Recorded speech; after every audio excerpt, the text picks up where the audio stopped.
with now for many years, and we chat regularly about working with virtual assistants. And we talking the other day as part of my our elite accountability session about how do we get our remote teams more involved in the celebrations that we have in businesses. What fun things can you do with them to really bring people together to have that bonding experience that one might have when you go on a retreat to a weekend or whatever, like typical companies do?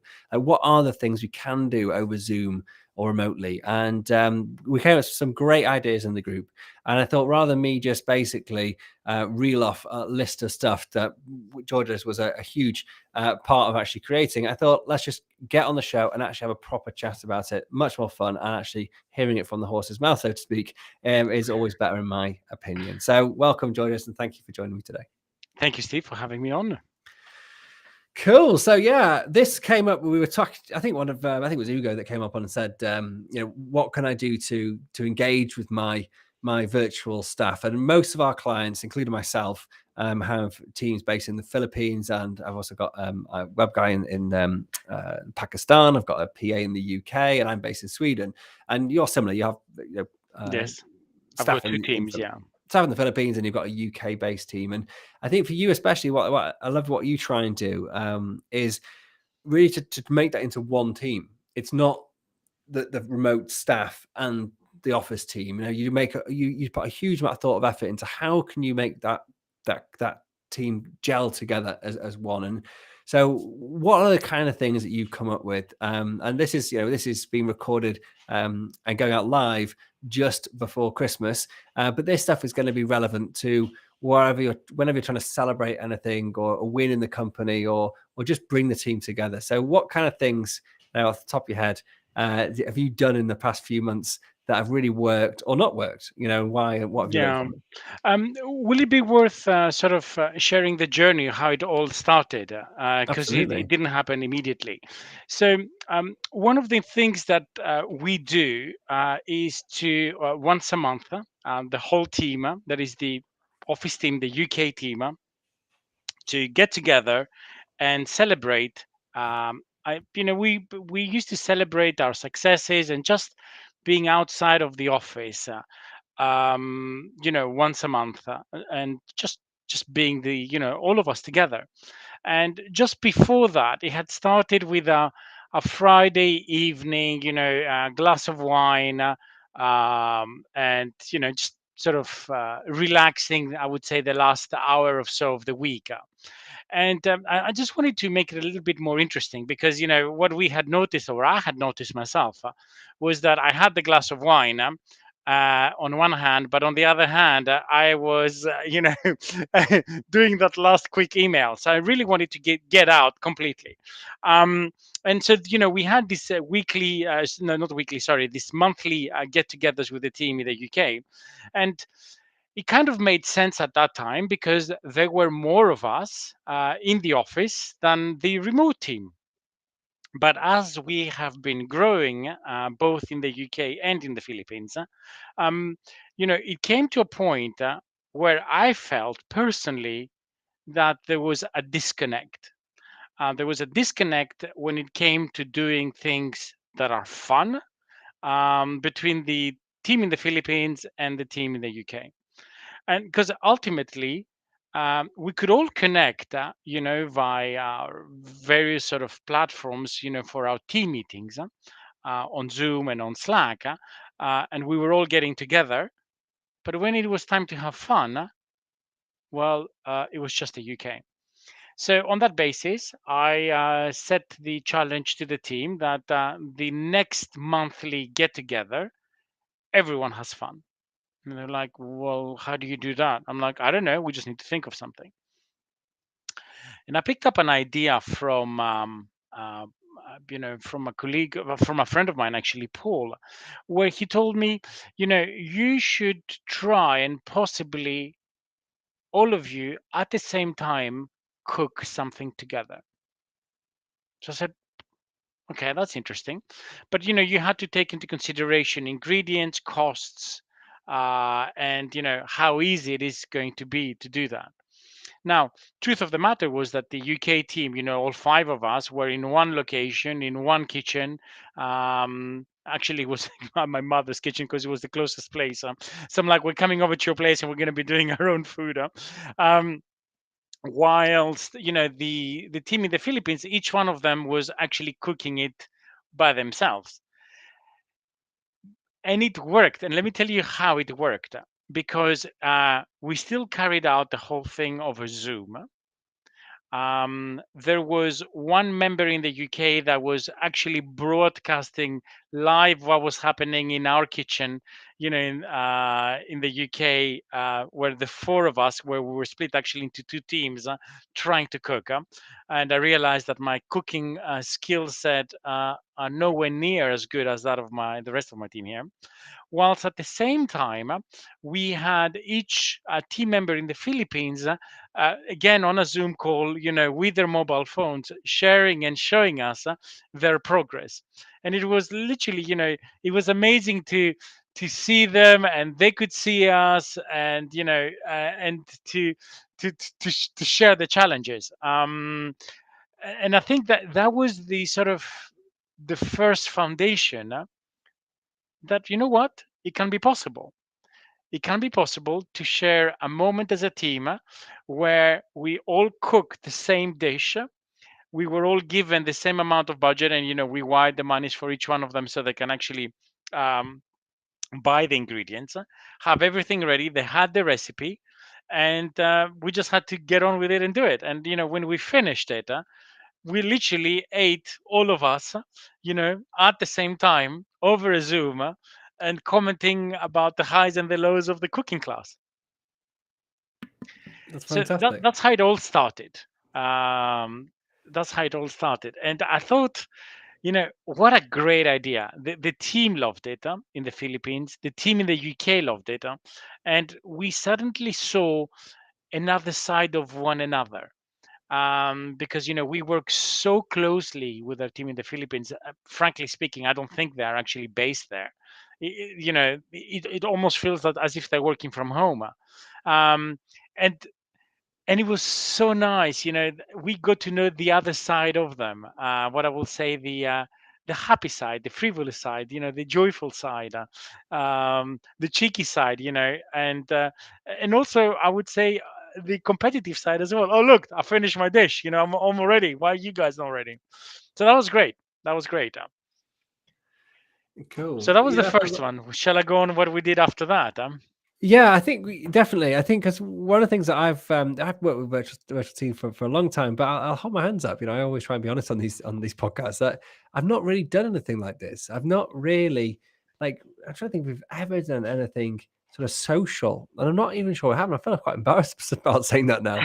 Um, and I was chatting to my team about this podcast that we're going to do, and I was saying I'm doing this podcast with Georgia's, and the reason I wanted to get you on because I felt like a bit of a fraud if I was doing it on my own because I think we've got a great culture and a great team, but I think they get together and do stuff online now, but without me, and because I've not made it a thing. And I think Yeah. that's like wrong. Like I need to change. So this is keep on going. I'm going to note down all these ideas and, I mean, and learn from them and apply them. and just sort of a tangent, you're absolutely right. I think, your virtual team, especially if they share the same language, the same culture, the same tradition, have those get-togethers without your knowledge. Not that there is anything wrong with it, but it's, I think, a lot more important to be immersive and, to all enjoy that and see, each other's culture.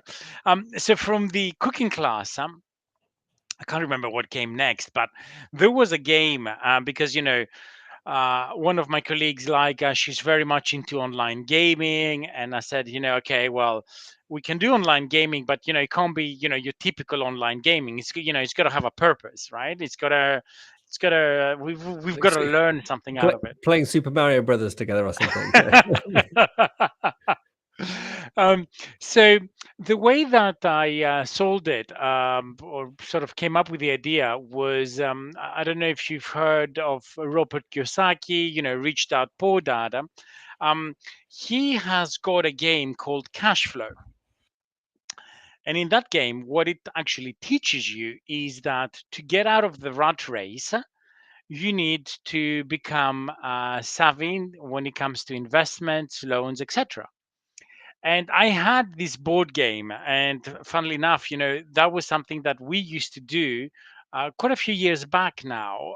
Play this game once a month in the office, this cash flow game. And the whole purpose of it was you play the game. It's not about winning, but it's about what did you learn from the game? What financial strategy, what moment of aha did you have from a financial perspective, having seen others play the game and how you played it? So I basically approached the team and I'm like, look, I think we should play this game and it's free and we can actually all be part of it. And I thought that was fascinating because there we were. We created this room, on cash flow. You can go to their website and be able to do that, and everyone played part. And it was fascinating to see, each one's skill set when it comes to financially, the risk takers, the people that were playing very conservatively, and uh, and seeing how they were changing their perspective and their game as they could see others progressing and others not. And all of that was happening whilst we had ordered pizza. So the UK team had their pizzas. We had sent the monies to the team in the Philippines to order their pizzas. So we were all having a pizza whilst playing this game. And I think that game, off the top of my head, lasted 2.5, 3 hours. But it was fantastic because once again the team is getting together. This time not whilst cooking, but actually playing a game and learning from it at the same time. Yeah, Um, I've actually played that game many times, and I think it's a great. I mean, it's a great game. I played it. Oh, whenever it came out, probably not 15 years ago or something. Whenever I can't remember exactly when. But I would have never thought to have done that with my own staff. I think it's a genius idea. Because it's almost like it's fun. It's not like it sounds. If it you've is never fun, played yeah. it, it may put you off a bit when you read the box. But actually, it is a good fun game, and it really opens your eyes to like you say, the world of investing and actually becoming financially secure and financially independent. So yeah, And I think when your team is playing this game and you're trying to teach them, by playing the Robert Kiyosaki's quadrant, it's empowering to them, right? It's not, yes, here I am, working for this team, and this team is telling me that my way out of freedom is by doing this. And I think there are very few companies that are doing such type of education, or dare I say, or are too scared sometimes to actually touch that subject. yeah. Because one of the key things that Robert Kiyosaki goes on about is basically get out of the working the 9 to 5 as quickly as you Exactly. can, so you can then have time to open up opportunities and to invest your time into things where you're not exchanging your time for money. And that's the first thing that when you actually originally told me about this was like, that's brave. uh, you know, um, but I found it's about, on a similar note, it's not really a fun thing to do, but I'll just touch it very, very quickly. I've asked all my staff, and about half of them have done it now. The other half are about halfway through, to read a book called The Business Made Simple by Donald Miller, and it's a similar sort of idea. It's like how I think Robert Kiyosaki takes it one step further, but what Donald Miller talks about is how to basically become so valuable to your employer that they're forced to give you a pay rise. And again, some people would be like scared about that, but I'm like, no. If you can prove to me that you are adding value to my company, why wouldn't I pay you more? And Yeah. it's the same sort of attitude. If you can show someone you care enough about them to to um, to actually invest in their financial security in the future, regardless if I mean, they're likely they just respect that. It's just showing caring and empathy for your staff and their well being and the people will love you for it. I think. Yeah, Yeah. very true. And yeah, and that was a very big success, by the way. That was a very big success Ah. for everyone. And And then from there, I mean, as you can see, it suddenly started getting addictive because, it's like, what else can we do? So after that, the team in the Philippines decided that we're gonna sort of set the scene for the next month. I'm like, okay. So they said we should do charades, and it was so much fun. It was so much fun because it wasn't like the UK versus the Philippines. It was a mixed team, right? So I think there were three teams together, and we had a team member, in the Philippines, some in the UK, but they were part of the same team. And I think the biggest success for you to make this work, with the technology that we all have at such easy, reach today, is that it's not just about having your webcam on your laptop, but also if the majority of the team is in one location, we actually have believe it or not, I think it's crazy, two mobile phones capturing that room where all of us are in the UK, so they can see us, but they can also see the room and the interaction and what's happening in the room. And that was a lot of fun. Needless to say, I felt miserably at that game. Everybody loved it so much that their boss just doesn't have the skill set to be able to win this game.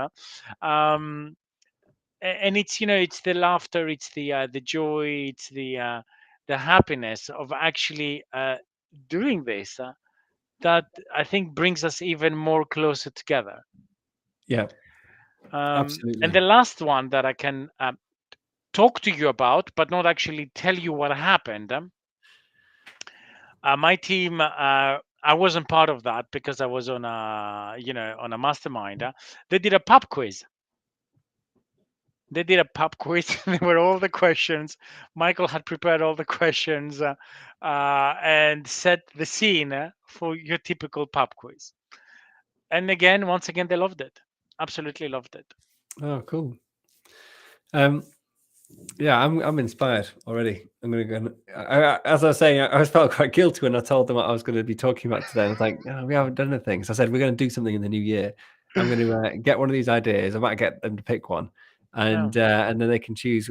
The staff can choose what they want to do as a starter, and get this going. Like you're saying, do it once a month just to bring the team together. Because one of the things, if I ask my team now what they love most about working for us, it's never about me or the work. It's always about the people, always about the people they work with, and this is the type of thing that really glues that together when it Yes, takes it to a absolutely. different level, because it's now suddenly you're seeing people without that face on, which we all have to when we're sort of in professional mode. And as little as we try to do it sometimes, but sometimes you just have to put that, you have to be in the role that we have to act at that moment. So this is an opportunity to see a different side of people. So I'm excited. There were a couple of other things that popped up actually. I just wanted to mention like a really simple one, which I thought was a great idea. And I think it was Ugo on the call that came up with this, and it was to open presents at the same time. And I thought with sort of Christmas coming around the corner, it's a good time to share presents with people. Yeah.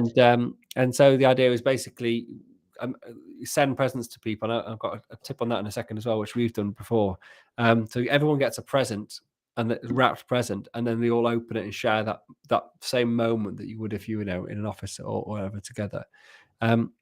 And then The the question equivalent of obviously Secret came up with, Santa, basically. yeah, like a Secret Santa, exactly. And then the We question haven't done obviously, that yet. That's we've done it in the UK team, but not with the team in the Philippines yeah, at the and same time. that's exactly, yeah. And we do it in the family every year. We do a Secret Santa every single year, and we have done for many, many years. Sometimes with quite interesting consequences. But anyway, that's a story for another day. So the question came up, well, how do you do that? How do you facilitate getting presents to people that live on the other side of the world?